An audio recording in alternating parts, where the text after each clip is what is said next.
ఓం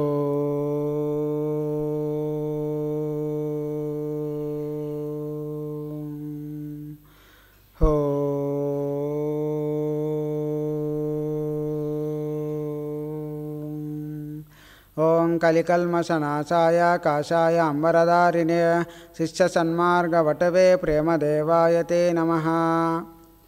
ఓం బ్రహ్మచారి మహర్షి సద్గురు శ్రీ శ్రీ శ్రీ ప్రేమానంద స్వామి తపోవనము ఆశ్రమము సంస్థాపకులు, సనాతన ధర్మ సమాజము వ్యవస్థాపకులు బ్రహ్మచారి మహర్షి సద్గురు శ్రీ శ్రీ శ్రీ ప్రేమానంద స్వాముల వారి గురుపాద పద్మములకు సాష్టాంగ నమస్కారములు. వైశాఖ పురాణము 25వ అధ్యాయము. వైశాఖ మాసములో గోదాన ఫలము. వైశాఖ మాస మాహాత్మ్యము శ్రద్ధగా వింటున్న శృతికీర్తిని చూచి ముచ్చటపడిన విద్యాధరుడు ఇంకను మరికొన్ని విషయములను విన్నవించసాగాడు. ఓ రాజా, వైశాఖ మాసమునందు పుణ్యతీర్థములందు ఆచరించవలసిన విధి విధానములను దాన ధర్మముల గురించి తెలిపెదను వినుము.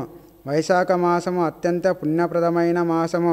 ఈ నెల రోజులు ఆదిత్యుని ఆరాధిస్తూ వైశాఖ మాసమందలి ఏదో ఒక ఆదివారం నాడు ఒక బంగారు విష్ణు ప్రతిమను సాలగ్రామాన్ని సద్బ్రాహ్మణ పండితునికొకనికి దానము చేసినచో సర్వపాపములు నశించుటయేగాక విష్ణు సాయుధ్యము నొందగలరు.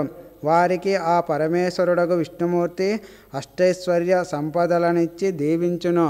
అట్లే సోమవారము నాడు తెల్లని ఆవును తెల్లని దూడతో సహా ఒక సద్బ్రాహ్మణునికిచ్చి మంచి ముత్యములను దక్షిణగా ఇవ్వవలెను.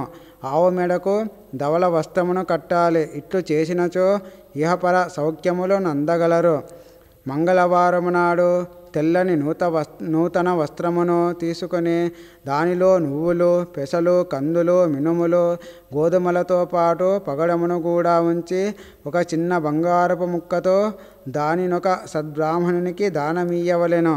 బుధవారము నాడు నూతన వస్త్రముతో నవరత్నాలలో ఒకటైన పచ్చను ఉంచి పలుసు వాసనలను వెదజల్లు పూలతో దానము చేసినచో శత్రుబాధలు నశించును.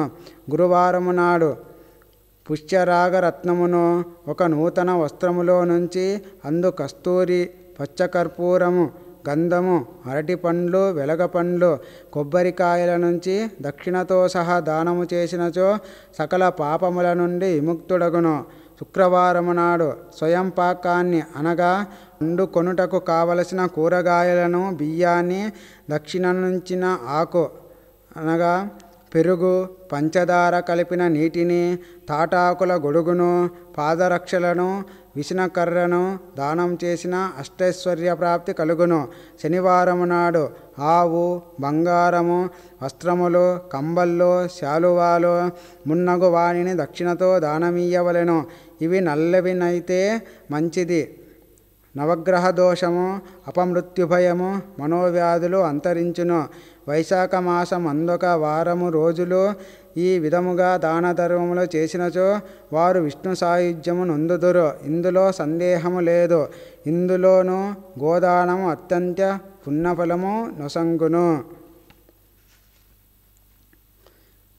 25వ అధ్యాయము సమాప్తము.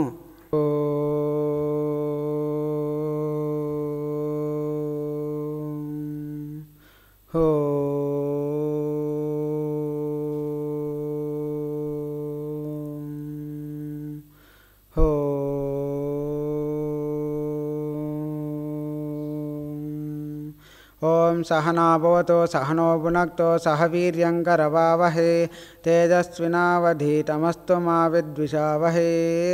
ఓం శాంతి శాంతి శాంతి.